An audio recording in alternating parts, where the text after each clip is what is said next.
You're listening to the Cantina Cast, your home for thought-provoking Star Wars talk. Join Albert and Jonesy in breaking down the latest news, trailers, movies, and of course, your favorite characters from a galaxy far, far away.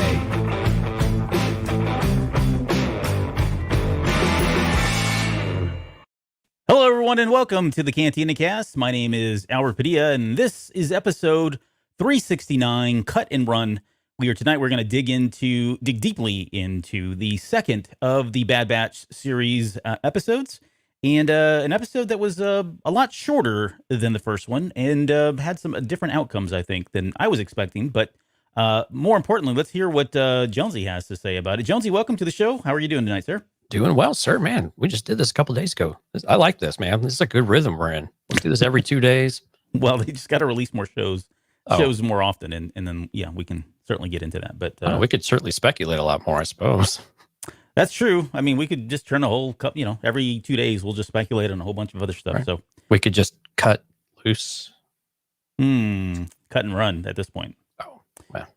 But failed dad joke. Failed dad jokes, yeah. I still have much to learn. Let's, do we have any news? We don't have anything in the show notes, but I'm trying to think if there was anything that's been really big or major that's been announced. Just quickly, your thoughts on that lightsaber. Are you going to go grab that thing? Oh, the one from Galaxy's Edge at the hotel? Yeah. I got to see more about it. I know the patents have been out there for a long time, and we were talking with Johnny and them about it out at May the 4th over the weekend, but I don't know. This thing has to be like super fragile, doesn't it? I mean, because the girl in the video, I mean, she's literally staying still in both positions in order to do it. But it's cool to watch. But how much is it going to be? Like $5 bills? I mean, because just the ones you build, like the one behind me here. I mean, now I think they said that one's like what, $280 or something ridiculous. Now the experience is like $280. What did you pay for that one? Was it a lot less? I can't remember. It's been a year and a half or so, but yeah, I think it was like 100. I mean, it was probably between $150 and $200 experience, something like that. I had to look it up, but still, it's not cheap. And now they made it that much more expensive, and now you're going to automate the whole thing and give you an actual, refracting blade and all that good stuff. I mean, it's kind of, I'm a little scared what that price tag might be, but I'd have to think long and hard about it, especially if they make them in the classic style. So if there's a Return of the Jedi Luke Skywalker lightsaber, oh man, that'd be green. That would be really hard. I know a lot of people would probably have a really hard time resisting an Ahsoka blade as well, or something like that. But is there one that you would, if it was $500, which of course is really stretching impulse buying to a very extreme point, right? Right. Is it what saber would it have to be for you to like, oh my gosh, I might actually have to pull the trigger on this? Ew. I don't know. This goes back to that whole lightsaber episode we did, right? But like I've always been a fan of Ezra's. In fact, you were here. You were playing, or Steph was playing with the one that I got. The gun one, yeah. I've always liked that one. As silly as that one is, Luke's green lightsaber, probably the most memorable for me growing up as a kid, because that was the one that we all wanted, especially after seeing that whole scene on the sail barge there. I don't know, man. There's some really good ones out there. I'm actually digging, even though we've never really seen them, I'm really digging a lot of the ones from the High Republic. So wouldn't that be cool if they tied those into there? Because you got all kinds of colors and designs, and you know what I mean. It'd be nice to see them bring those to life in a way. But are the hilts very? I'm trying to remember them, and I don't have the book right next to me. But are the hilts very long? Or are they more? They're about the same. They're just more ornate, I would say. Oh, okay. I just can't remember the hilt actually, how much room there was, if they were one-handed or if they were still meant to be two-handed. So some of them, like the double-bladed ones, have obviously a longer hilts on them. When I say ornate, yeah, there you go. Yeah, because his skewers is really like it wraps around his hand, so it's probably not a good example. But I would say the ones that we see come original trilogy and sequel and prequel, all of them really, they're all kind of more that industrial look. If that's really a term, I don't know. But yeah, for the High Republic, they're very like intricate, a lot of design, a lot of detail to them, more medieval looking, I guess, for lack of a better term. But hey, you know what? let's talk about the Bad Batch before we get too far off on a topic here. About to say, we're going to go through the reservation system now too. People tuned in and going, what show is this? Right. Okay, no, we're here to talk about Cut and Run, and let's just jump into it. So, give me your overall thoughts on the episode, because I kind of on the lead in, I said this was a short episode, only 28 minutes in length, or what was it, 30 minutes ish, around there, half an hour. I think it was 23 minutes for the actual 23. episode. Yeah, 23 minutes. Oh my goodness. Either way, it was very short compared to the first one, which is fine. Yeah. I guess I wasn't expecting this sort of a come down, and it was, and that's not a bad thing. I actually really enjoyed this episode. But what did you think? Well, I think you had said it best in the notes. I think you had asked the question if this was the same as what was the other episode? Sanctuary. Yeah, Sanctuary from Mandalorian. Yeah, and even what was it, Deserter in the Clone Wars? It was pretty much with Rex. I mean, it was so similar to that, and a lot of beats. This really felt like a Clone Wars episode, like a traditional Clone Wars episode. The good and the bad of that, but I think mostly really, really good. I like the story overall. I mean, we got to see, again, while they're very familiar beats and they're all this fatherly type of storytelling that we've got right now, it's still hitting the right mark. There's still the right balance of the tension, a little bit of the tension in the relationship, the uncertainties, and man, even the tension within the team. And I kind of want to talk a little bit about that, because I'm kind of concerned about Echo, to be honest with you. But overall, I still think it's a good episode. I mean, these are still some of the better produced and the better overall experience episodes that we've had, and they still represent some of the stronger sides of storytelling that we had from the Clone Wars. What were your initial assessments of it? Yeah, so I would say all of that, and the reason I put that in there was it too much like Sanctuary. This was what you remember in Aftermath when we were talking about that, when I said I'm worried that we were going to follow, like, there was too many parallels, too many of the same story beats of between Mando and Grogu, and now Hunter and Omega. And this one did feel like, I mean, everything from going to a far off planet, finding this sanctuary, somebody that was kind of living the simple life there. The fact that, there was danger, and at the end he was convinced that, the best thing was to go kind of leave the child, because, the life the life that he wanted for her wasn't that life. Right. And so that those were all very familiar things. I mean, the key difference was, with Grogu was Grogu didn't have a choice. He's just too young. So they were kind of making decisions for him, to some extent, right? Later on, when Ahsoka came by, there was an actual conversation that happened, and we get the sense that Grogu wanted to stay with him, right? He made the decision and made a conscious decision. And here we've got Omega clearly saying, no, I want to be with you. I don't want to go live a normal life and be on the run and all of that. I want to be with you, my kind, my people. So that was kind of the key difference. I would say, though, because we've gotten that out of the way now, I don't think they're going to go back to that. And I think from this point on, it really is, she's part of the group and she's part of the team. So we can put that to the side. So I don't know that we're going to get a lot of the same story beats. I mean, I think she's always going to be there's going to be a danger, a threat with her around, because she's a child. They are going to have to be kind of mindful of her throughout the series.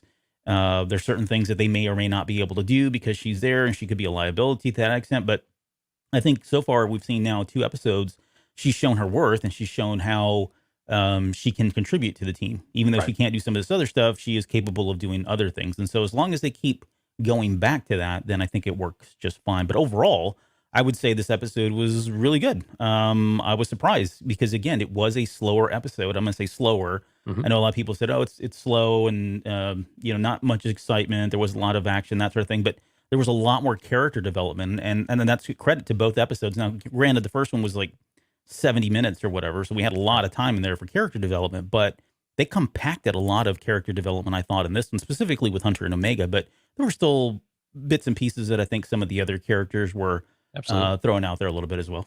Yeah, I think you really hit it on the head. I think this is an episode it was good that they got this out up front with no, you should be somewhere else. You deserve a better life. You should go here and do that. Mm-hmm. So it was nice it was really, I agree with you. It was really good to get that kind of out of the way now and establish that, no, you're here. We're a team now. You're part of the Bad Batch, and you're part of Clone Force 99, basically. So I think that's good to go ahead and let's move on and move forward from that.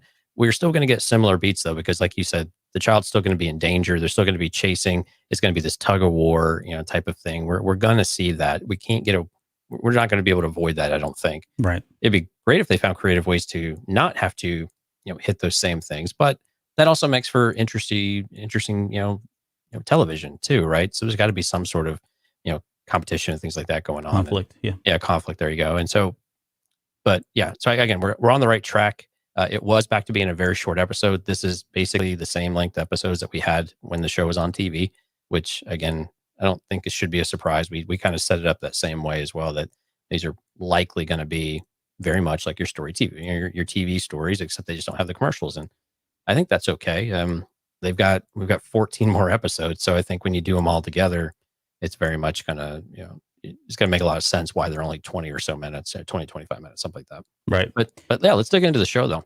Yeah, let's do that. So it opens, we're on the Havoc Marauder, their ship. And I thought it was great to see both, Omega and Wrecker sitting there completely passed out, like two kids, right? If you have kids and they've been running around all day, right around 3 o'clock, they get the sleepies, sleepy time, they're just kind of in whatever position they were at. That's kind of essentially what I envisioned in my mind, was these guys are running around, literally wreaking havoc inside the Havoc, and both the kids passed out. Wait, I got to stop you though. I love interrupting you for these type of reasons. All right. Do you have any pictures of you passed out on the floor with your kid? Oh yeah. Kind of like this. Every Christmas day, right? Like by 4 p.m., it's like everybody's lights out because we've been up all night long, getting up early in the morning. So yeah, that's not uncommon. Yeah. Those are always some of my favorite pictures to see, or a mom or a dad, just the kids passed out on the floor and the parents right there, just, halfway drooling with them. Yep. That's because they're all exhausted from whatever was going on. Everybody's tired. Right. So anyway, please continue. No. Well, so, and then they make the comment about how, she's got a very curious mind. And this is now, I think, the second time in the episode. So this is, I think, going to play out a little bit more. They're kind of just really hitting home this characteristic of her that she has a curious mind. She is inquisitive. Right.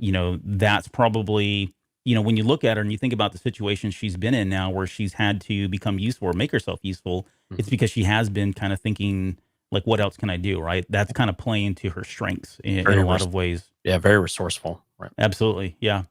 And then they really just kind of touch this, and I put in here first world Mando problems, because this is really what's happening, right? And to kind of go back again, like we just talked about here with the Mandalorian, and there are some very similar beats here, and they're not atypical, right? I mean, I think every movie, every situation you've seen where there's a older parental figure that's got a life that's adventurous or dangerous in some way, and it's a trope, right? And then they bring in a kid.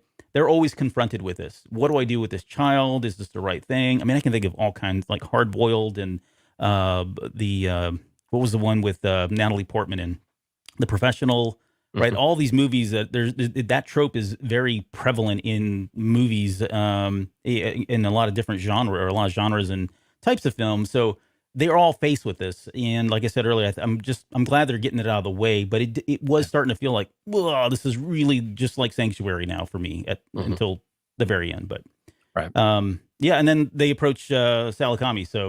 Salukami. There you go. I never knew how to pronounce it, so I was super excited, and I have to trust Tick. I have to trust Tick, because if anybody's going to pronounce it correctly, it has to be him, because we've had so many inconsistencies with pronouncing things lately. Yeah. So then they touch down on Salukami, and this is I want to get your thoughts on this one, because I thought it was a great moment where she walks out and she's seeing like the ground for the first time, and trees and clouds, and you get the impression, the sun. Yeah, we get the impression that living on Camino is water and rain and constant dreariness, and although I kind of like all those things, but still, that's very different than what she's about to walk into. And there are shades here of Rey seeing, I've never seen this much. I didn't know there was this much green in the universe, galaxy, or whatever that line is. And then, later on when she's in Octo and she's got her hand underneath the rain and the water, right? You think about that moment, which is such a quick moment that happens in the Last Jedi. But it's significant because she's probably never experienced rain living on Tatooine. So I thought it was a really cool moment, and I'm glad they spent as much time on that, because it really sets in for you in the realization that this is very, very different for her. There were a few moments in this episode that were they really did a great job of these little, just quick touch moments that just add a little bit of that extra depth. You don't even have to say anything. And there was another one here when, when they're all in the house as well. But the look that she had, I mean, you're right. She's been, just think about Camino. It's raining all the time. She said she hasn't been anywhere, right? In the first episode. Mm-hmm. She's only exposed to a very white, sterile environment, or it's basically pitch black and stormy and rainy with an occasional dinosaur flying by, and that's really about it. I mean, she doesn't even have television or cable, I'm assuming either. So, no, or YouTube TV, she doesn't have anything. So, nope. For this experience, I think the parallels with Ray are excellent because it's just so different, and that she has to, she's blinded by the sun and she has to adjust to it. And I was really surprised with the dirt thing. It wasn't really prevalent right off the front of my brain that would have been something that she would have gravitated to. But you can just imagine all the sounds as well, just birds and everything going on. I mean, and you can see that, Seleucami is a freaking allergy nightmare with all the pollen and everything that's in the air in this episode. Only you would say that, but yes. Dude, I was like sneezing just looking at it. It was terrible.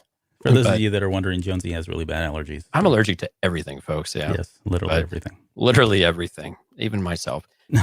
But it was, I agree with you. It was really fantastic to see that really humanizing element. And it was just funny because the Bad Batch just sat there and stared at her. Right. And Wrecker's like, okay.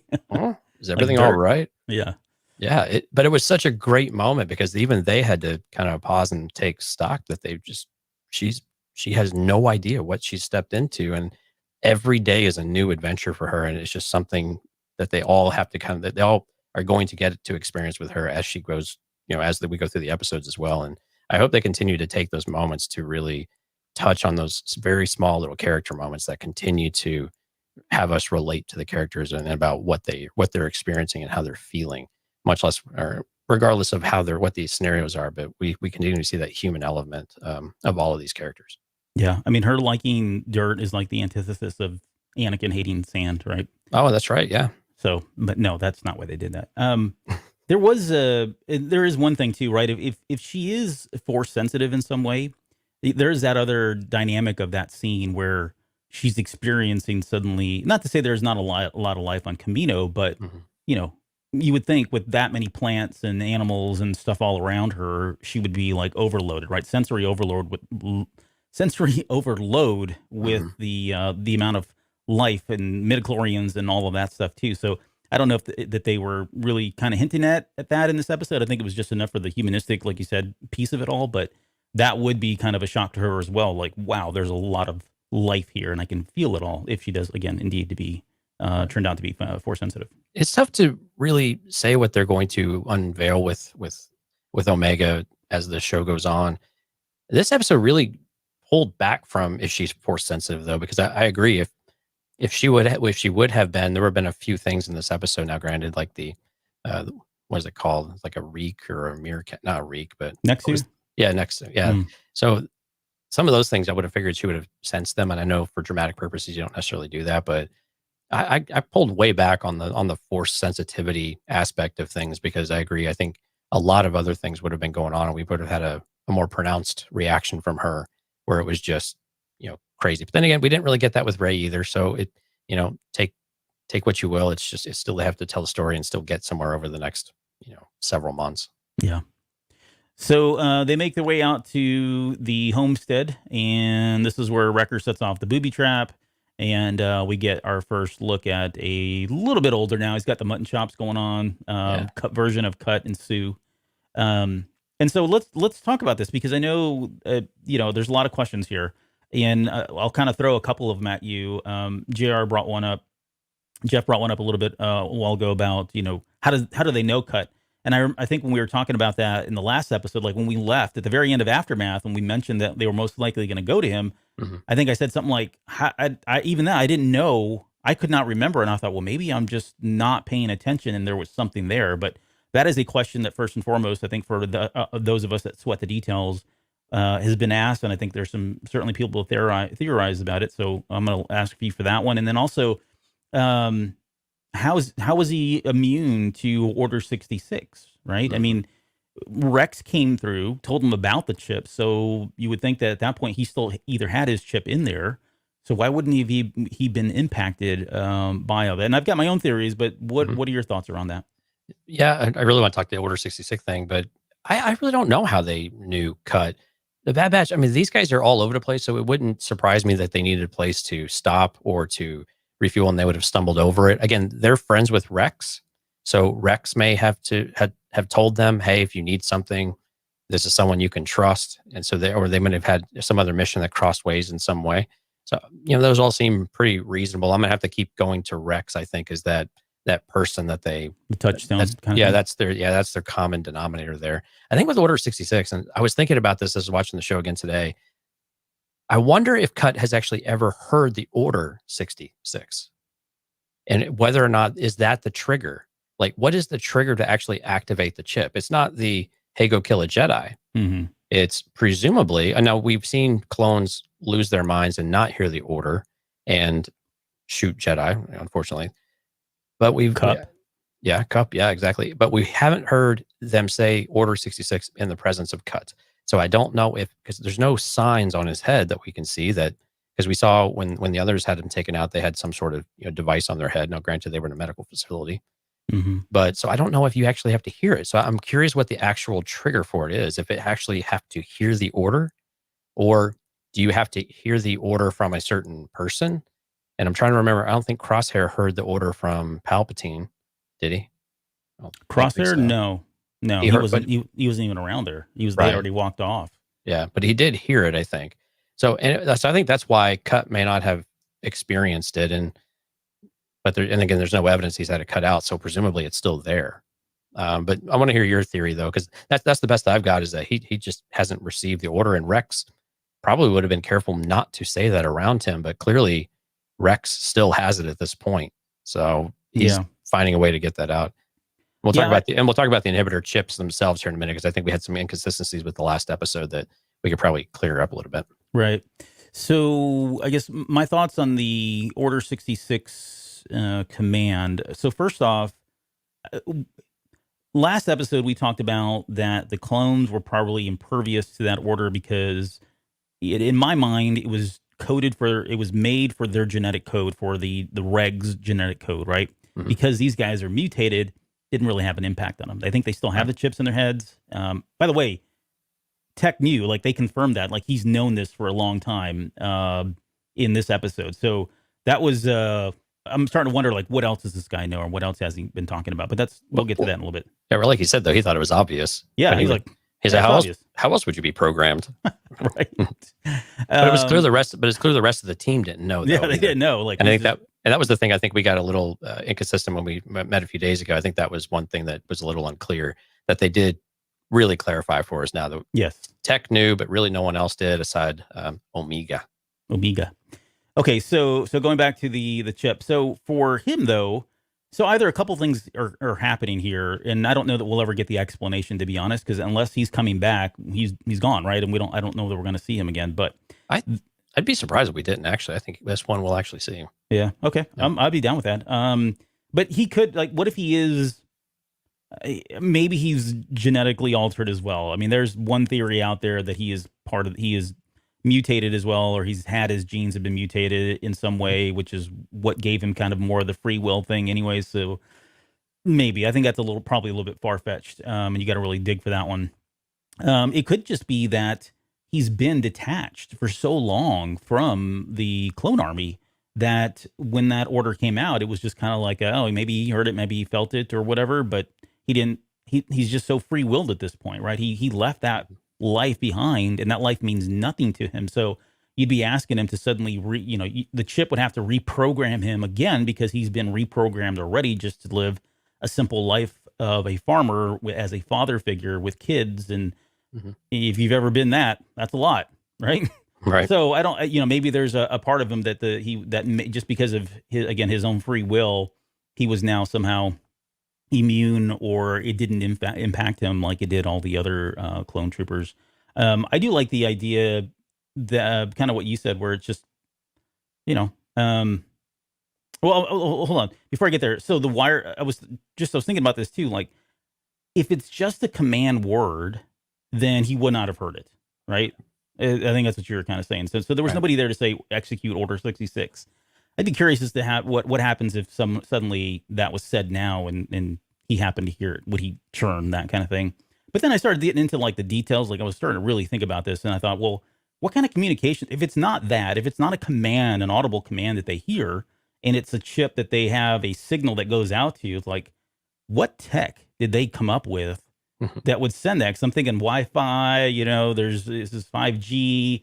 How does that work? What if they're in a bad area? They haven't good cell coverage or something like that. All that stuff plays into your head. So I don't know. I mean, it could just be Star Wars science, and we won't ever get in the grand picture of things. It really doesn't matter, right? I mean, I think we would all agree that we're all adults and we can just kind of get past it. But it is fun to talk about, and it is fun to theorize. And I do like wanting to know, and I do like knowing. So who knows? I have a feeling they're going to put all that behind them. I think there's too much other story that they're going to talk about, unless as they're traversing the galaxy and they're doing what they do, they're running into clones that are in some kind of a state, or this becomes a big issue later on where they're suddenly trying to free the clones. I think we kind of speculated on that in the last episode, where they're going around like the A-Team, which is kind of what this has turned into. But they're going around like the A-Team, and yeah, I mean, they're on the run and doing whatever, but they start to realize that, hey, those are all our brothers out there. Let's really stick it to the man, aka the Empire, and let's get these guys converted. Let's get chips out of their head. Let's get them awoke in some way. You know what I mean? Right. And if that becomes the focal point, or if that becomes kind of one of the strategies or plot threads or storylines, then I think we are going to get into the details and understand all the intricacies of the inhibitor chip and what does it inhibit versus what does it reprogram, and I mean all those details I think are going to start to surface if that is indeed a thread that kind of runs through the series. Right, and to go back to why the chip may be not working, I mean, you and I are very familiar with tech or technology in general, right? Oh, yeah. You have failure rates, and there are millions of clone troopers out there. It's the 80-20 rule. Well, and we've seen far fewer than the 20 rule so far. We've seen literally a handful of clones have something wrong, and so it's very plausible and maybe highly probable that the chip is just defective in cut, because again, like you said, and you so well pointed out, that he already has this ability to disconnect from the clone army. He's able to see that he wants something else, or he wanted something else, and he actually went and got it, and he's got himself a looker that can shoot with Sue. And so I tell you what, man, she gets me. Whew, she's a little. It's a Twi'leks. Yeah, man. It's a Luku's, man. Man, that magenta type. Okay, anyway. So, but yeah, but so that it's effective is entirely probable. I think at this point that it's just not something that just worked. And even if he heard it, it might be like Crosshair, where it's just maybe it works on some level, but not entirely. And again, Rex definitely would have talked to him about it. Sounds like he did, but at the same time, how much detail they go into, clearly not enough to really trigger anything, for the good soldiers to follow orders type of thing to come around. Yeah, and as far as so going back to the original question of how do they know cut? I think Rex is, again, I think he's just kind of the nexus there, the conduit, the connected tissue, all the proverbial stuff there for them. That's probably likely. At the very beginning when they've got all those missions that they're coming back in on, which by the way, somebody in Reddit pointed this out. I'm not going to take credit for it, but there were 55 missions. If you count all the hash marks, there's 55 of those. And he comes back and says they just wrapped up another 11. You add that together and you get 66. So, oh man, that wasn't me. I can't take credit, but I thought, oh, that's pretty cool. So kudos to whoever that did that. I should have got the name, but anyway, so that was, so in that, I mean, they've obviously been out and they've been doing things. So maybe they did have a mission out there at one point, and ran into him and realized that maybe at that time that hey, he was a unique individual like themselves, and that's kind of how they bonded or whatever. Yeah. And we know there were Seleucamite troopers, right? They were the ones with like the like a more of a crimson type of color, I think, on their helmets back. I'm trying to remember. Some of this was Legends Clone Wars material, but I forgot who they were led by. But actually, I have the toy. No, I have a toy. That's why I know about this. The Seleucamite trooper had a speeder bike or something with him. Really? I believe so. Go dig that up. No, not right now. Okay. Well, all right, you're on your own for a while. All right. So the next question is, he asked, "Where's Crosshair?" And this is what it bothers me a little bit about this. Okay. The only thing that really bothered me about this is when he asked, "Where's Crosshair?" They all kind of look down and, it's like, oh, yeah, that's really awkward kind of thing. But I'm starting to wonder too, like, wouldn't the Bad Batch, and I really don't want to guess this too much because I am enjoying the show, so don't take this the wrong way, but it just feels like for the trope of we're all brothers, band of brothers, that kind of thing, to leave him behind, even if he was converted, it it doesn't feel right to me. It feels like they would have gone back, and maybe they are still going to. Maybe that is going to at some point Right. surface, right? In addition to reviving, if you will, all of the clones and bringing back their humanity. Part of that is some ultimate mission of rescuing Crosshair and getting him out of there. But it does feel, as I was watching this, and I thought, they didn't really have a reaction. I mean, they did, but it was just kind of like a heads down kind of thing. Like, yeah, man, that sucks. That guy's gone. But it feels like they would have done more. Maybe they should have done more. And again, I don't want to armchair quarterback this or say that's the right way to go. But yeah, it did make me think about that. Like, if I was cut, I'd be like, well, so what? Y'all just left him? Like, you didn't try to rescue him, even, or like strap him down, or I mean, it was just kind of like, no, we got to go. See ya. And I get under the circumstances, maybe it wasn't, ideal, especially with Omega there. That was kind of the X factor and having a child around. But I don't know. There's a part of me that feels like they would not have left them behind, right? If they are truly a band of brothers and as close as they are, they would have found a way to grab him and take him against his will. And let's just figure out this whole chip thing and figure out what's going on with him a little bit later. But Right. And I think some of it is we have to exercise a little bit of patience here. So they did talk about, so before they left Camino, they were like, where's Crosshair, right? And it wasn't until I think they had every intention of going back to see him and get him, that he would come with them, because they didn't know what had happened to him. They did talk about it, right? You're right. Right. Yeah. So I think that was the intention. Now with Cut might just get it. I mean, he's a day removed from having some sort of conversation with Rex. We're only probably a day or a few days away from their reaction with Crosshair, so it's still really raw and something difficult to talk to, and probably difficult to understand and be able to communicate out like what exactly happened, because I still don't think they quite understand what happened and that was even possible. And I'm with you. I think that they do at some point, they do go back and get Crosshair, because even though they had a bit of a contentious relationship at times, and Crosshair is not kind of, he really is a smart ass, and all the time.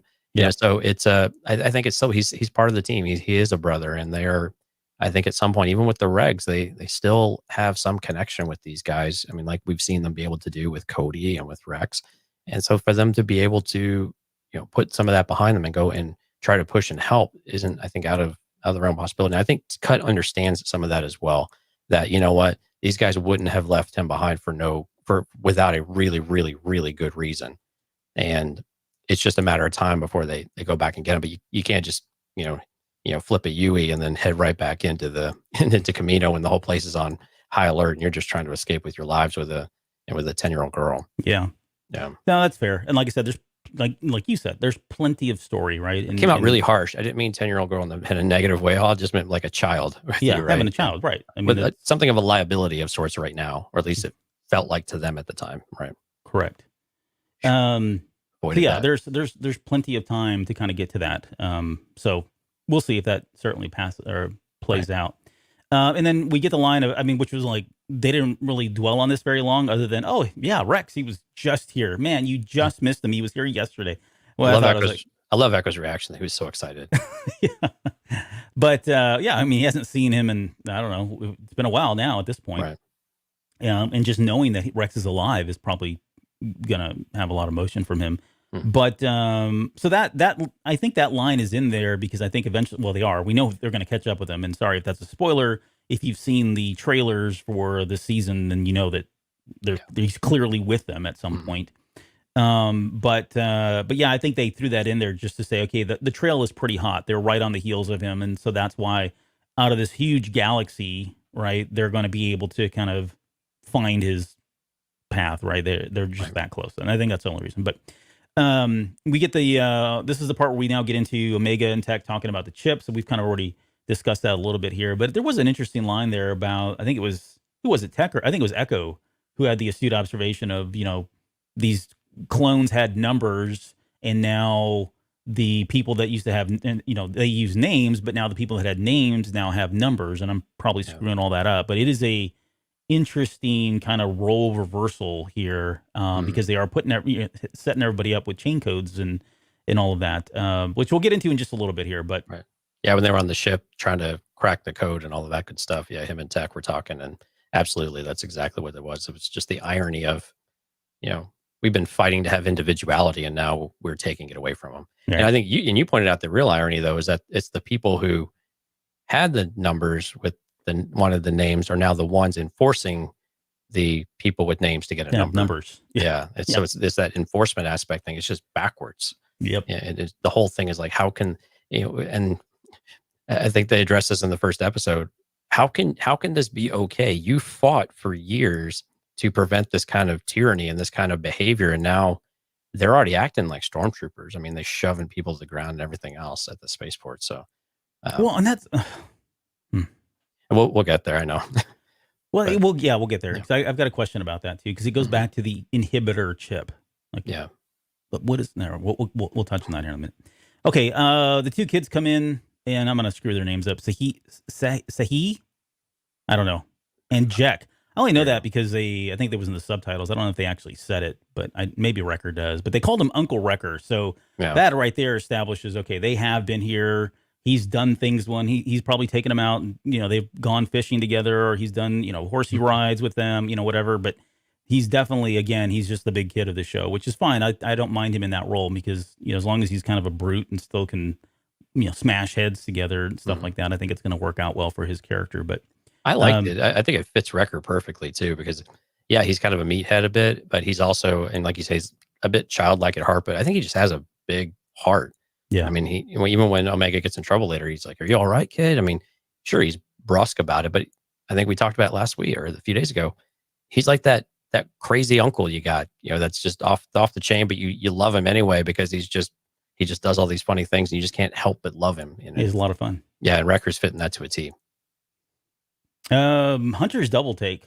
Oh, that was talk about that one. You threw that in there. Yeah, this was great. So the kids came in, like you were saying, and they never see kids. So they were super excited that Omega was there. And so as they were leaving, Omega kind of holds back and gets checks with Hunter, right? This kind of unspoken, is it okay? Is this all right? Mm-hmm. And of course he gives her a bit of a smile, and, she goes on out, and he's just sitting there watching her go, taking a drink, a cup. And so he turns around, and like everyone's staring at him. And it was just that perfect moment of like, what?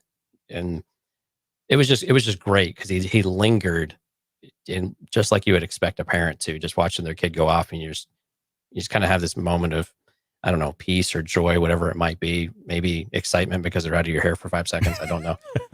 but it was just this really nice moment where when he turned around, just everybody's like looking at him. And the double take again, this is the second moment I was talking about a few minutes ago. There's little things like this in the show. We talked about it, like the nervous leg twitch with Tech in the last episode, and moments like this that they're really hitting these notes like amazingly well. The attention to detail of human interactions and how we behave when we do things is just fantastic, and it's painting a really cool picture for Hunter as he continues to grow and understand what it means to be the caretaker of a kid, even if you don't want to say he's a parent, but the caretaker of a kid and be responsible for them, and have other people recognize something in you that you don't quite yet recognize yourself. And that was kind of what I took away from it. It was just a really kind of heartwarming moment. I just caught myself smiling about it. Yeah, it's a great moment, and honestly, I don't think I would have pegged, of all people, Hunter, who leads us. He's the Rambo kind of figure leading the Bad Batch and all these. He's missions. got a skull tattooed on his face, right? Yeah. But I never pictured him as the helicopter parent. And there was kind of it's kind of that halfway moment, like you said, where, and I think we talked about this in the Mandalorian too, when in the same episode in Sanctuary, when the kid goes away, right? When Grogu walks away, and you can see Mando, he's kind of like, I don't know about this. Because it is kind of, there's some hesitation there as a parent. There's certainly a little bit of anxiety about, okay, I don't know if this is really safe because I've never really let them go. And so you kind of let them go, and you're like, wow, I could really get used to this. I kind of like not having this kid attached to me all the time. So It's probably some of that moment, but it was great to see that, again, all people, it was Hunter that was kind of living through that, which, speaks to the relationship again, that bond between both of them. Right.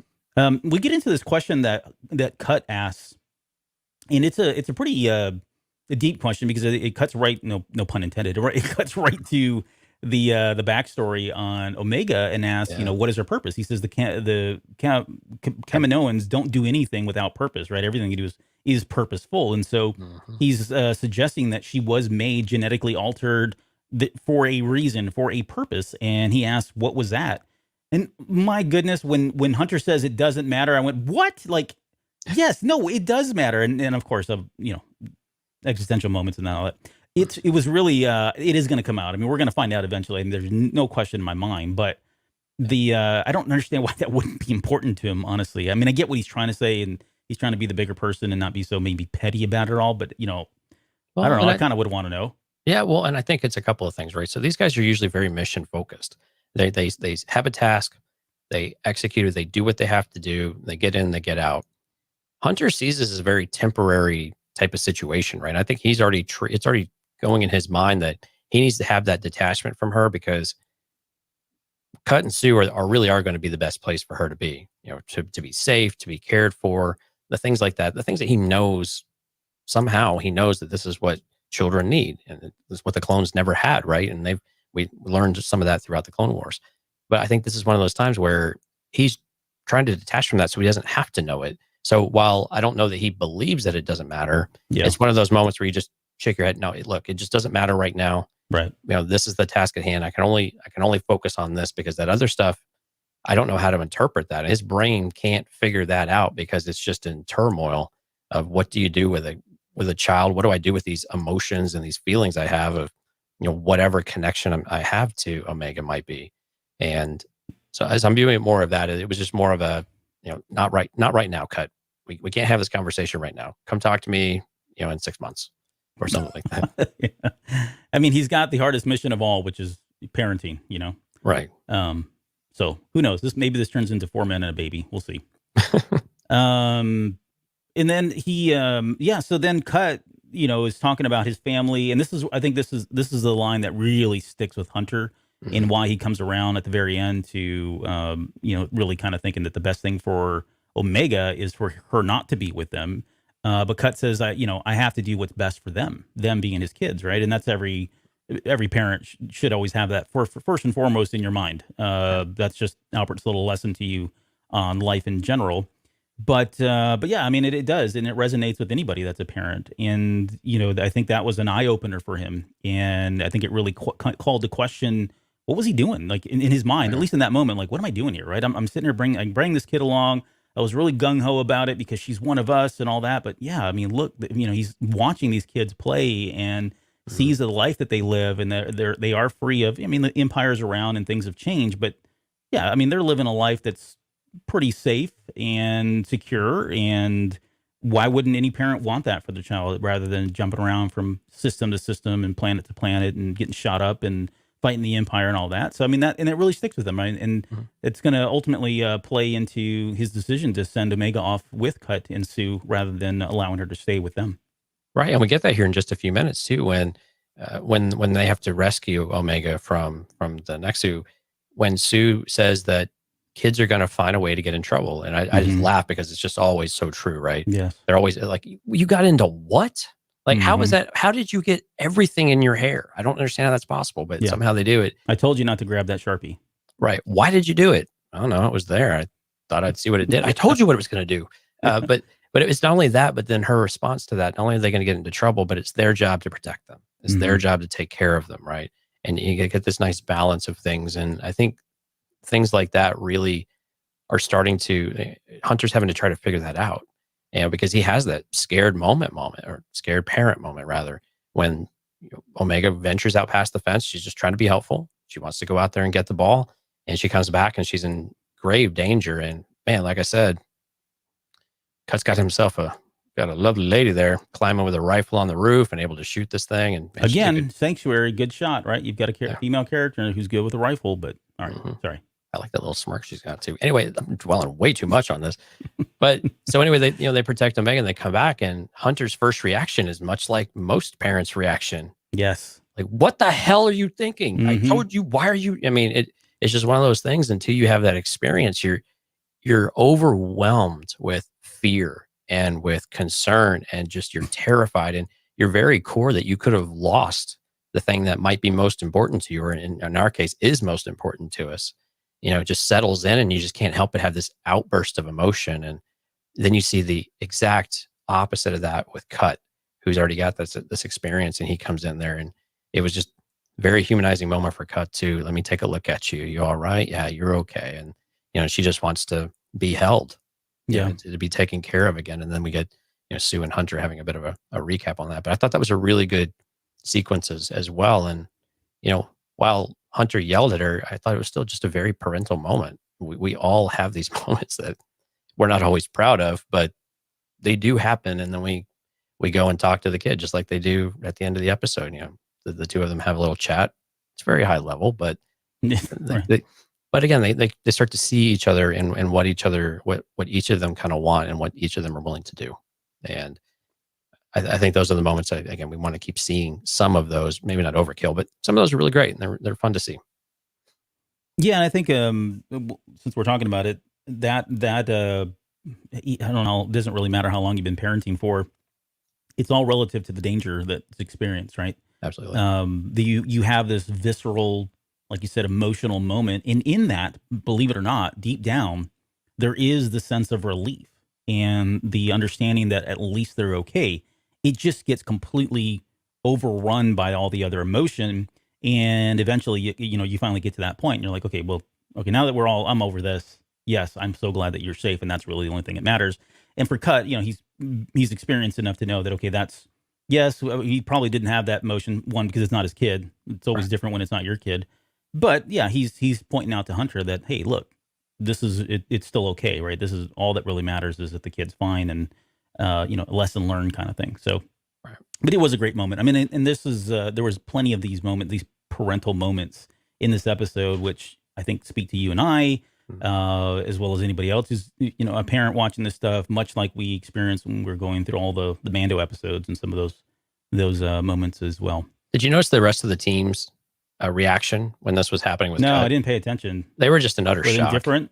They were just totally in shock. They were like, what is going on? Yeah, what? Well, and like, what is he doing? Like, who is this person, kind of thing? Right. You can just tell they've just never seen this kind of emotion and caring come from a clone before. So again, they're all in completely uncharted waters. So they get from here, they go into town, and there's this conversation about how to disappear, where Hunter's talking to Cut about how do you disappear, and he says, you got to put being a soldier behind you and make a new life, which I think is another thing that is going to stick with Hunter. And we may not see the end to this one until much later. But I put in the notes whether or not this was some kind of foreshadowing for. I mean, certainly it's happening for Cut. Yeah. But I'm wondering if anybody, we can still at some point speculate about who's going to make it out of the series, who's going to make it into the second series, how long is the series going to go. Mm-hmm. But I'm just wondering if they're foreshadowing here in that at some point Hunter is going to take this advice, and somewhere he's going to go ahead and retire and put the soldier behind him, and maybe that is with Omega. Maybe we get this kind of like a Stranger Things thing with 11 and what's his name, Sheriff whatever, where they're kind of living their own life out in the middle of the woods somewhere and all of that. But that would be, that would hark back to this moment where Cut tells him, like, the only way to get past all this is you have to put your past behind you. That soldier stuff, you've got to pack it away, put it away, never bring it out again. That's the start to becoming hidden and to disappearing, if you will. Yeah, it actually was very reminiscent of Logan with Professor X, and they've escaped to the country. They're completely secluded. Things aren't going so well. But and again, it's a common trope. It's a common story arc. But I think at some point, all the clones that are freed, this is the only choice they have, because it doesn't make sense to go and fight this army at this point. Because Saul even said it himself. They're not in the position to do it yet. They will be, but they can't do it right now. And so they have to be smart about things. And so, but Cut's figured that out, right? He's got to lay low. But I mean, even Cut is starting to see the writing on the wall that there's very few places in this galaxy that are likely going to be all that safe going forward. And they're just going to have to be, and again, I think you have a great point. They're going to have to be probably more and more remote. Now, the good thing is that Cut and Sue have lived a farmer type of life. So they will adapt, and they're perfectly okay with that as long as the family's safe. And, but I think all the clones are going to have to come to terms with this. And I think because we know that Rex is probably coming to the same kind of terms. He's probably going through a lot of the same challenges that the Bad Batch are, on top of his own inhibitor chip issue. Yeah, it's a big galaxy, right? So there's plenty of places for them to escape to at some point. We get into chain codes, which I think is going to be explored quite a bit, honestly, at this point, and how they work and all of that. I mean, we saw them in by the time we get to Mando, they're still around. I think Boba Fett threw his up there at some point. So I don't know. Do you have any thoughts around it, or do you? I mean, it's pretty straightforward to me as far as how they are, what they are. Yeah. It's like your social security card, basically. Well, and so I mean, I saw a lot of, and I'm not throwing shade at anybody, but I saw a lot of people going, well, this is horrible that the Empire did that. I'm like, we have, like you said, social security cards, we have driver license numbers, you can't get anywhere without an ID. I mean, and that's all for the reason of honestly tracking you to understand where you're going and make sure that, you're doing all the right things and you don't have felonies and all kinds of stuff. I mean, it's not, If anything, it's more surprising the Republic didn't have this in place already. Exactly. The Republic is just kind of like, yeah, whatever, man. Yeah, cool. Like, no, it was like, yeah, no borders anywhere. It's like driving across the states in the U.S., right? Yeah. Yeah, I was actually a little bit surprised. I know I'm not trying to defend anything the Empire's doing, because clearly, I think that's the thing we have to be careful about. We're not defending the Empire's motives, but it's just surprising. Like, okay, I mean, yeah, I would expect them have a database of everybody and be able to look them up, at least find basic information about who they are and maybe where they were born or something like that. Because again, like you said, we have identification out the wazoo, and it's just part of our normal life. And again, some of this is for safety and for security, right? How do you control, certain aspects of things and make sure that the people who would do you harm don't have the opportunity to do you harm? And these are mitigation type of things. So again, Empire is not exactly, a purist of mind when it comes to these things.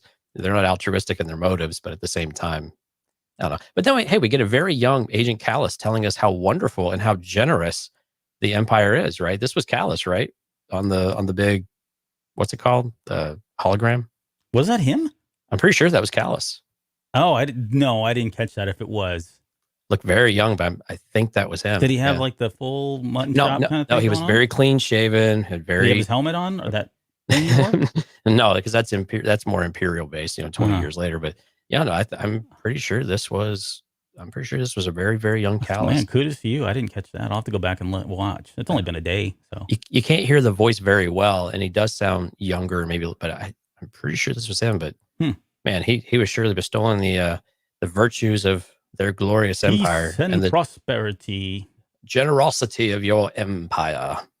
The only thing about chain codes, though, here I will say this: the only bad thing about them, though, is if these chain codes allow you to track them, right? If they somehow, through the magic of Star Wars science, like we saw in Mandalorian, being able to track people down with these chain codes, with those whatever the trackers are, what he's using. Okay, then fine. Yeah, that's probably going too far, right? That's probably invasion of privacy, and they don't need to know that. But if it's just a number to assign to you, I mean, okay, makes sense to me. And now we're going to get way off topic. So with Boba Fett in the chain code, not the first time. I'm sorry, I can't help it. With Boba, why would Boba Fett's chain code include Django? If this stuff didn't exist, and I don't know why a bounty hunter would have a chain code anyway, to be honest with you, but why would it include? There's just a little bit of continuity. This is really nitpicky, folks. I get that, but some of this is like, okay, we've introduced this thing, and we're going back to the well again. Mm-hmm. But now we're just kind of getting it just gets a little bit messier with the implementation of it, And hey, maybe it's been in the galaxy, and now the Empire is just enforcing it everywhere. Maybe it was just on the core worlds. I mean, here I am explaining things. I don't know. Let's get Pablo Hidalgo on the phone. He'll explain it all to us. No, he won't. Oh, okay. He'll give us a really obscure answer and then make us go ponder ourselves and life meaning for days on end. I hate pondering myself. Me too.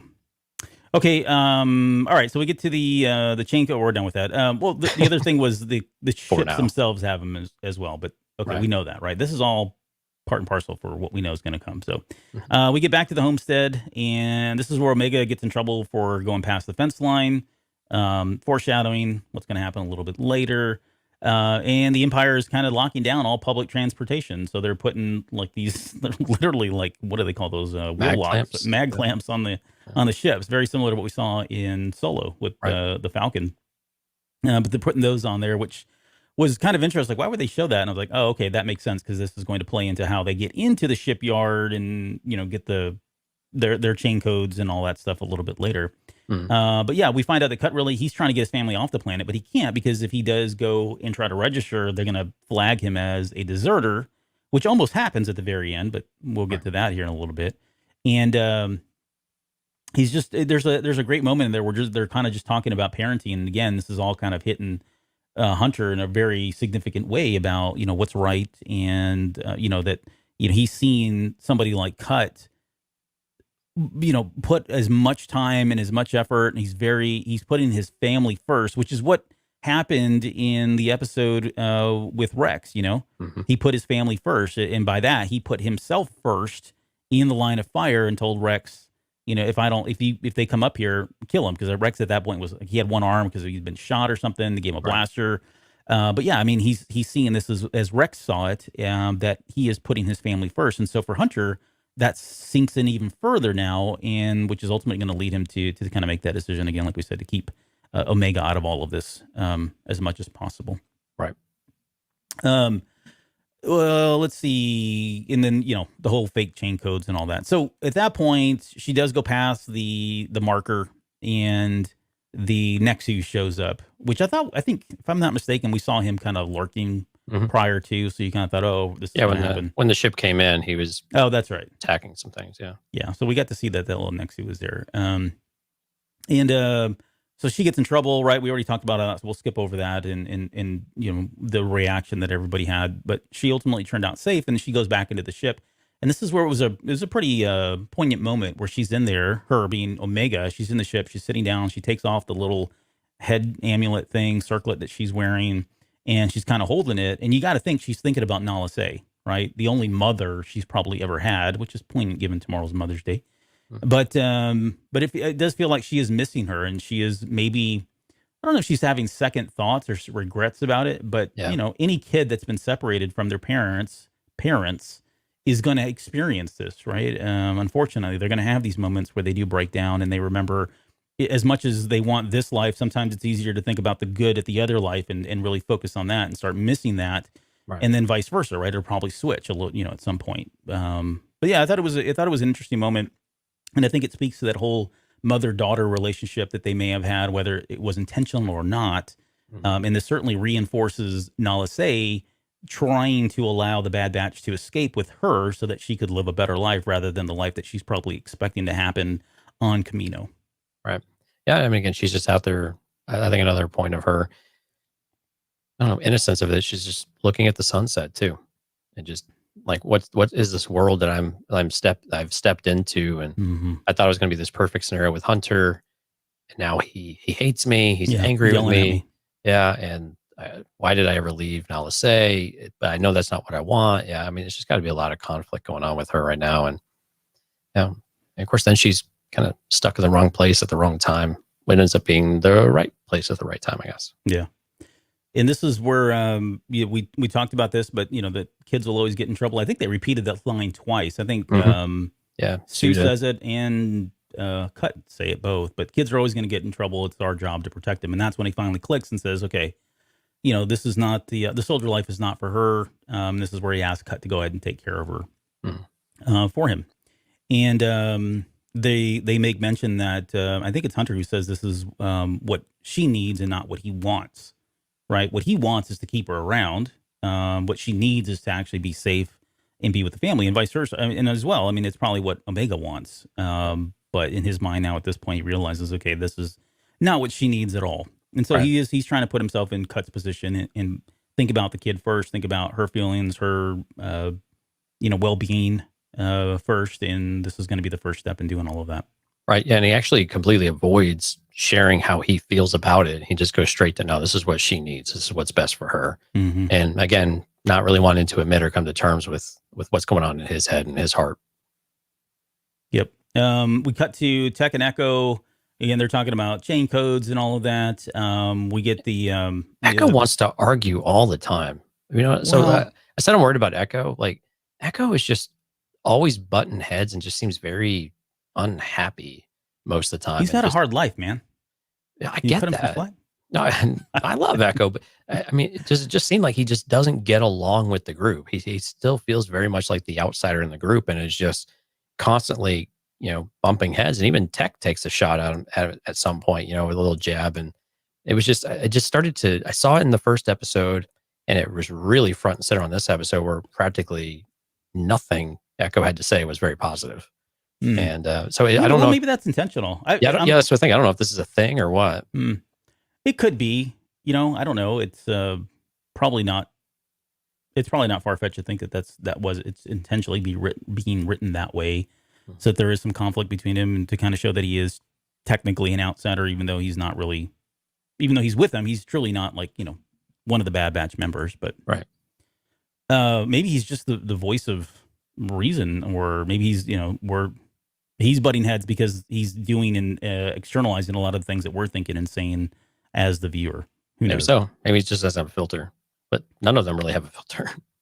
M. Letterer 71 has done the homework and says the hologram announcement was from Vice Admiral Rampart, according to Wikipedia. Huh. So, spoiler alert. Last episode I said there's another guy that's coming who's one of the antagonists, and I was like, I don't want to say anything because it's a spoiler, so I probably just spoiled it. It's not a big deal. They're going to announce him, I think, in the next episode. Officially, you're going to see him. I've seen the model of him already, but that is Rampart is going to be the name of he is like the callus of this episode. Now, again, to your point, still, I didn't see him. I wasn't even paying attention, so I wouldn't probably have even recognized him. But it made sense if that was the character, then they modeled him kind of in that same veil. Then yes. I could see why I was a little misled there. Yeah. Well, we'll see if that is even true, because I don't think they credit. Like, if you look at the credits, which I pay attention to, which I know you do too, but I looked into, there was no voice credit for Rampart, so maybe it's somebody just speculating. But no, thanks for doing that. That was cool of you to do. Okay, so they're talking about the plan. So the plan is to go to get behind enemy lines, if you will, get into the shipyard area, sneak into the, I don't know, what was it called? I don't remember what that place was called, but they were going to steal some of these cards and falsify these chain codes for all four of them plus Omega.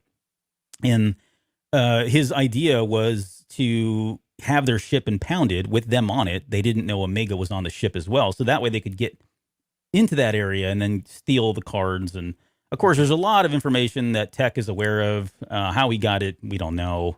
He's Tech. But he's Tech. Yeah, exactly. He's like, well, I just learned about all this, but yeah, I can forge it. No problem. Yeah, you open up the locker. Don't worry. I know there are going to be cards in there. You should see some cards. And I'm thinking, how does he know this stuff? But again, it's Star Wars, and that's not really important. But so that's the whole plan. And I thought it was cool. Like you said, we got to see.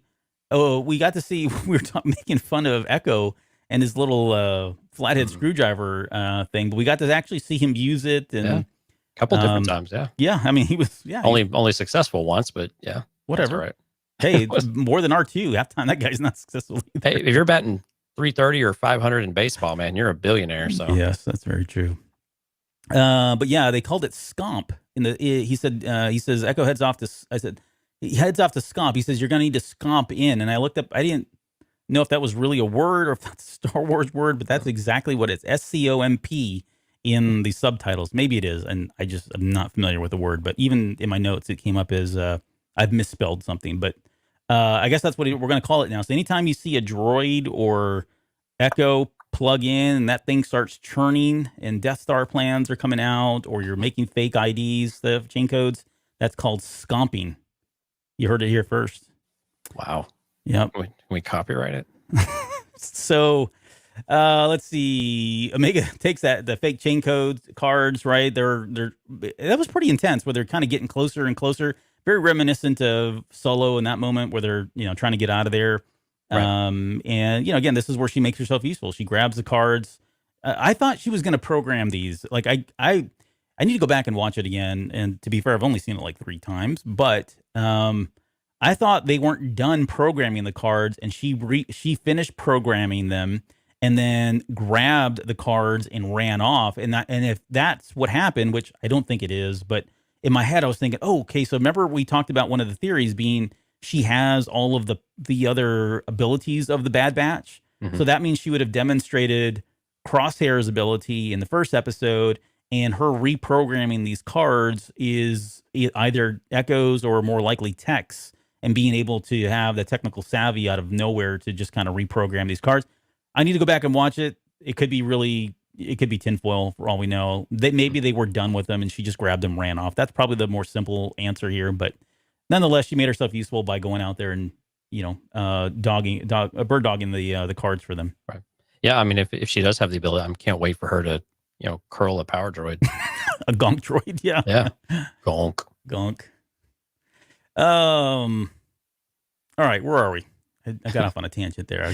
So she just swiped the cards. She's going to go deliver them to them. And they had to send she was going to run into trouble. And so they sent Wrecker back. Yes. To try to help her out. Who smashes that poor little RT in it. That's a cool looking RT in it, by the way. Yeah. He also, I don't know if you noticed, he had a big old dent in it too. Yeah. Well, afterwards. Yeah. Wasn't it when Wrecker bonked him on the head? Yeah. I mean, usually they don't go through the effort of showing the damage, though. They just kind of do it and they fall over and they don't go through the animation. Yep. Unless you're Boba Fett and you got, the dent on your helmet forever. Let's see. So Omega shows up with the 5 cards and she's like, "Oh, there must have been a mistake. They made a 5." And this is where Hunter's like, Cut's no, like, "Oh, you didn't. Yeah, you didn't tell her." Yeah, he didn't tell her. So I'm going to stand over here. Yeah, and that was probably a little bit hard for her to swallow, right? Feeling like she was betrayed and feeling like unwanted in that moment, especially, you know what I mean? Like, especially for kids, they're so like sensitive and they have feelings and emotions. It's weird, but and she idolizes Hunter. Yeah, so. Absolutely right. Yeah, so for that to happen was pretty significant. I think, especially since and she's very reluctant to go. She doesn't want to go. And this is where we're going to have that whole exchange where, look, she's like saying, "No, I want to be with you. I don't want to do this." And I think she gets it. I mean, she comes across a lot more mature than she probably is age-wise. Although I saw somebody say that she was 5. She's not 5 years old. There's no 5-year-old that speaks that way. And whoever said that, you don't have kids. She's got to be somewhere. I mean, I think what did we put her at? Like 8, maybe? Yeah, I was somewhere in the ballpark at 10. Yeah, somewhere between 8 and 10. Sorry. And if she is 5 and I've not done the math or I haven't gone to see on Wikipedia or whatever how old she is, then there's no 5-year-old that speaks this way. I'm sorry. There's just not. Now, you could chalk it up to, she's accelerated aging because she's a clone and all of that, but still. Look, Grogu's 50 and can't make out a word. Come on. That's true. Don't know if it's apples to apples, but I'm going to go with that. We get to see Wrecker pull the mag clamp off. We got to see Hunter go, on some of the troopers. All that sequence was really good. I mean, it was really kind of one of the few action sequences that we had, but I thought it was really good. We got to see Hunter, or what's his name, Wrecker, bonk the heads of the I love the sound. Troopers. Like coconut sounds. Yep. Yeah, and I guess we had speculated in the speculation show, the Final Hype show, that Hunter was kind of pulling his punches, if you will, and shooting not to kill. I think we not can in put this that, one. Yeah, I think we can put that to rest. That he was no. This is a matter of survival. Whatever I shoot, I shoot.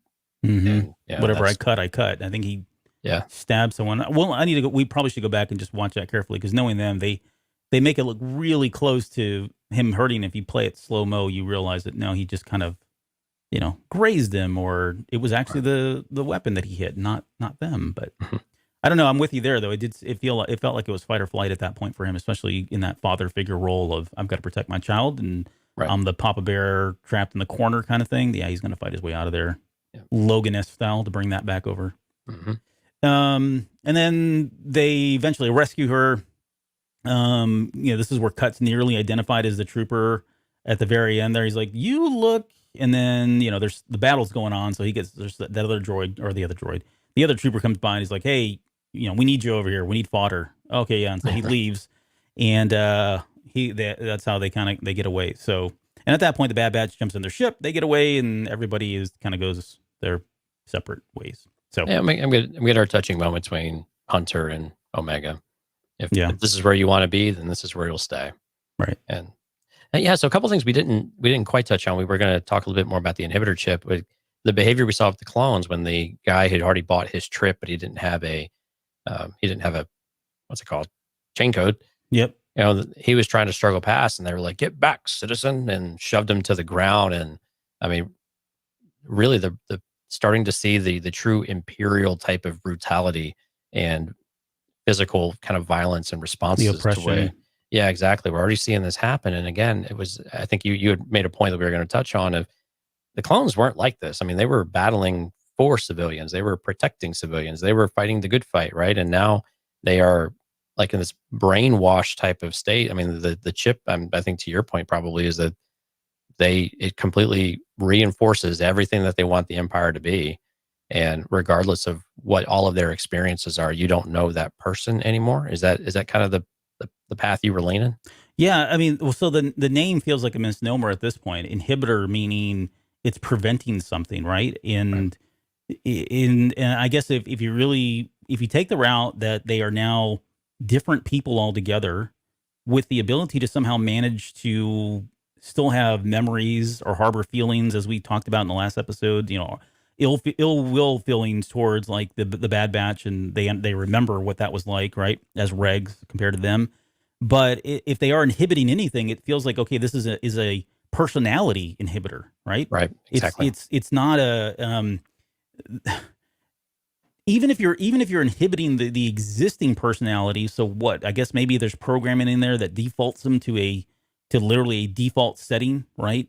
Going back to how they originally were supposed to be programmed, which is maybe what we're seeing now, which is this very callous, insensitive, oppression-driven kind of troop or force.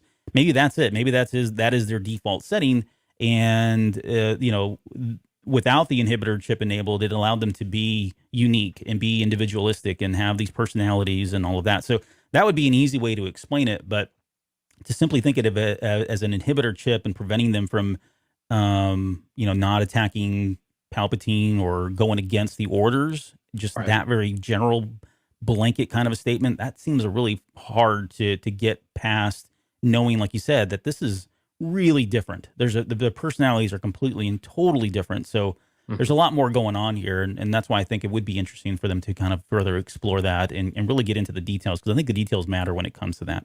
Right. Yeah. It's more like you said. Is it a suppression of your true self to where you do remember some things, or is it just this when it triggered it like triggered like a rewrite type of program? Yeah. And it just completely recoded them to how they want them to be post Republic, right? And that there was a distinct difference between the two, and this is how they wanted them to behave, or something along those lines. But I'm with you. I really hope they explain a little more detail what exactly that experience is like and why they are just so fundamentally different. Besides just saying, "Oh no, well the Jedi are the enemy of the Republic because they did something treasonous, so now they're all bad." So clearly, I don't know, they're not hive mind like that. So I hope we get something. I know it gets a bit technical and people may not want to always hear that, but I think it would be interesting to go and revisit, even if it's just like a chapter in a book or several pages of a discussion or something like that. Well, and I think if they again, it depends on where the story's going. If they are going down this path of, liberation for the clones and redemption for the clones, which I think would be great, then yeah, I think they're going to have to get into it. I don't think they can get around it. Maybe they can. Maybe they just say, "Oh, we're going to." Agreed. They do something really cheesy, but there's an opportunity there for them to kind of get into some of the weeds and details about how these things work and how they don't and all that. So yeah, I mean, we saw a little bit of it in Clone Wars, but it's been a while since I've watched it, so I'm trying to remember exactly how they felt kind of before and after, because they usually didn't live very long after that. So I'll know that we've got a real good idea of that anyway. But yeah, because Rex was kind of he was in killer mode. yeah, right? I mean, at least towards Ahsoka, of all people, Ahsoka, he was kind of in killer mode and really trying to fight it. And so, yeah, there is definitely more going on there. I mean, it does feel like it's either a reprogramming or a reset or some sort, much more than just inhibiting their abilities to do things, or they're inhibiting the ability to harm Palpatine. And I think I'm pulling some of this from Legends too. maybe. Right. I think there used to be all the, I don't know if you've ever seen, there's more, if you want to go out there, it's kind of fun read now, but they actually labeled and came up with a lot of other orders in Legends continuity. So there was Order 65, 79, whatever, and blah, blah, blah. And there's all these different cool contingencies and stuff in there. But I mean, all that again is Legends, but maybe that's where I'm pulling this whole thing about the inhibitor chip. Order 66 was to made them made them like totally allegiant to the emperor, and they could not harm the emperor either. That was kind of one of the things that was in there. But right, all and right. I think Rex is one of those conduits that we could get that story right. And I think that's, if we're going to get it in the series, that seems the most likely of places that we're gonna have some idea of what's going on and why Rex was able to at least hold back from it. Because maybe he's a similar situation as Cut, where he just doesn't have something's either defective with it or he's a little bit different, because he's already challenged what does life look like afterwards, right? Mhm. As he's been subjected to, or as he's experienced some of these other ways of thinking and other ways of living. Yeah. The other thing we didn't mention before we get to the very final scene, which is not a lot, but we didn't talk about the credits, right? They were giving that guy a hard time because he had a churn in his credits. Their Imperial credits were now kind of the currency, and we know that becomes the currency really for a number of years. But then when we get to Mando, it's like worth nothing. Right. So interesting that it's going to go from, how things are just kind of shifting, and this is all that big vacuum that we've talked about. It's all kind of getting set up. The vacuum of the Empire disappearing by the time we get to the Mandalorian, and what kind of holes it leaves, and how everything is unstable. We're seeing the stability, at least from the Empire side, starting to kind of take shape and form early on here, which I think is great. So hopefully we see more of that. We can crank out the starter stories, but hey, give us a little bit of time with the currency. Okay, we're getting this figured out. Got to get the mint set up. We got to get it moved over from Republic. Yeah, was it Republic Dectarians or whatever they were called? Yes. So they got to change the faces. It's now Palpatine. Oh, man, that's right. They got to completely redo the presses and everything. Yeah, a lot to think about.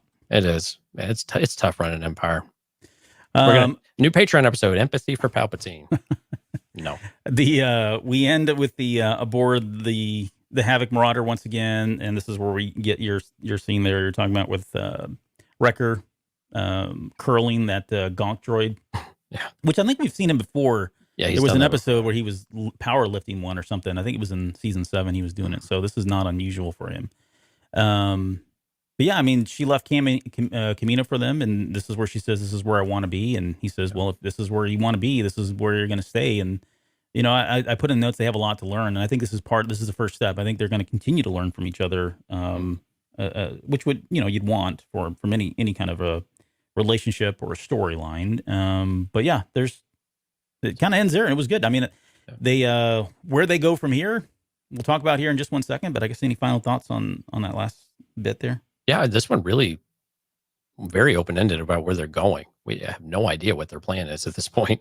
I don't know that they know either, but no, I like this. And it's good to see that Hunter is having these, you can already see his growth already happening. And again, it's a bit expected, I suppose. But again, I thought this was a really good balance of, you get enough kind of excitement in the episode. We're learning more things about it, but I like seeing people experience things for the first time.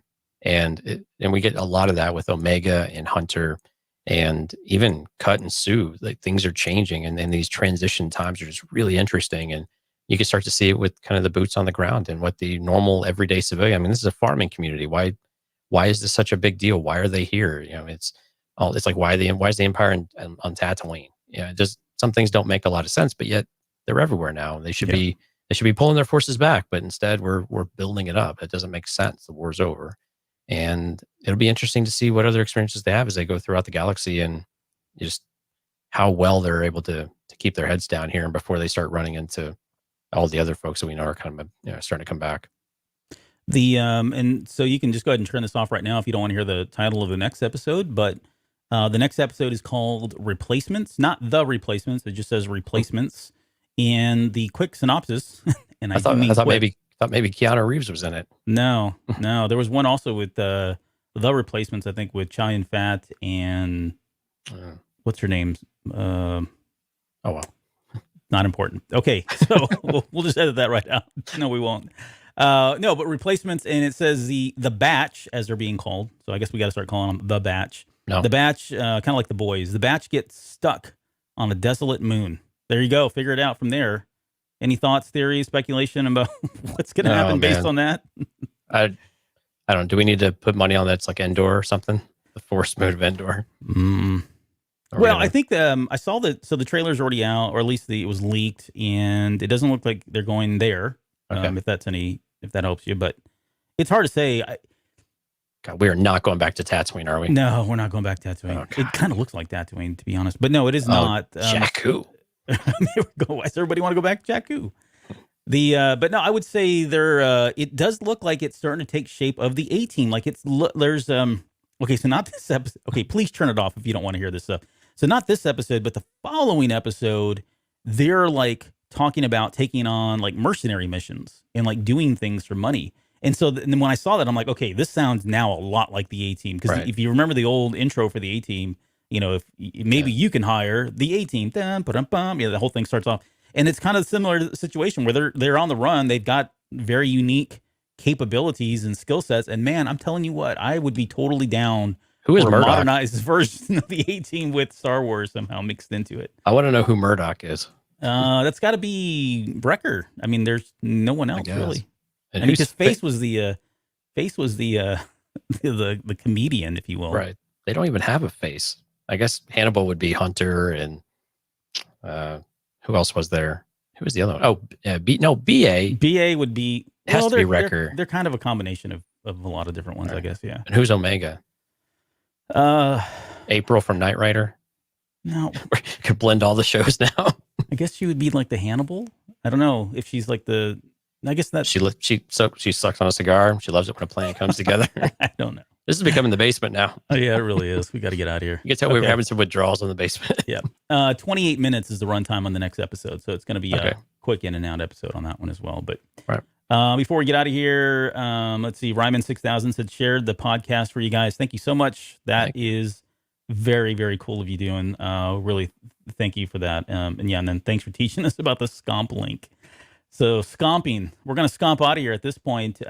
Before we go, please consider subbing to the YouTube channel so you don't miss any episodes that come up. We're going to be doing this. We'll be here all week. We'll be here for the next 14 weeks covering the Bad Batch. Typically every Sunday night. We didn't do it because Mother's Day is tomorrow, but I think we're getting back on our normal cadence. Although next Sunday we have our 10th anniversary episode. Spectacular with Mike coming back on the show, and we're just going to reminisce about the Cantina Cast, but we will be doing another show for episode 3, the replacements here next weekend as well. Just replacements. Thank you. It's going to be hard to snuff out. And then the other thing I was going to mention is if you are so inclined, and we would really appreciate a review on iTunes. We're still trying to dig our whole way out of some of these really silly reviews that people put a bunch of garbage and then give us like 1 star or say, man, you guys are awesome. And then they hit the wrong button. I guess they gave us like 1 star. It's like, no, wait, you got to go back. You got to change that. And we've actually tried to reach out to them and said, hey, we really appreciate the kind words, but you kind of gave us 1 star and we think you meant to do the 5 stars. So, but yeah, if you haven't done so, please consider going out into iTunes and helping us get that number up a little bit more. We would appreciate that. So, all right, I've gone on enough. Jonesy, do you have any final words? Anything before we get out of here? No, huge thanks to everybody in the chat. Again, Sunday, May 16th is the 10th anniversary of the Cantina Cast. Please come out for the live stream. Mike will be with us. You can razz him and roast him and all the good things. Ask us questions, things like that as we go through. We're going to have a fun little game. You don't want to miss that. So he doesn't know about it either yet. So no, well, he has no idea like what it is. And so, Mike, he's like, all right, I don't care. But please come out for it. We'd love to see everyone. If you've listened to the show at all, or if you know someone who has, please come out. It's going to be great fun, and we'd love to hear other people's stories of their favorite moments too. And it might be fun to ask Mike for some of his infinite wisdom. I wouldn't say infinite. I think it is finite at some point, but I don't even know if it's wisdom or not. But we have to be nice. He does help pay the bills, so he does. Yeah. All right. All right. Well, with that, we'll see you guys in about a week on the next episode.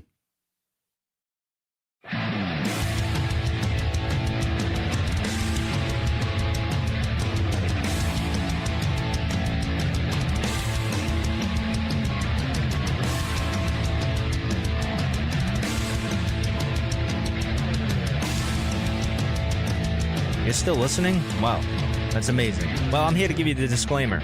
Normally we do a big, long, drawn-out disclaimer thing saying what's what and who's what and all that other stuff, but I think you guys kind of know that Lucasfilm and Disney have no affiliation with us at all, and we have none with them. We talk about Star Wars, which is their property, and all that other good, fun stuff. But I think you can tell which is our stuff and which is their stuff. If you can't, well, then send a lawyer to send an email to me, and I'll be glad to chat with them. Other than that, you know what's what. So that's your disclaimer.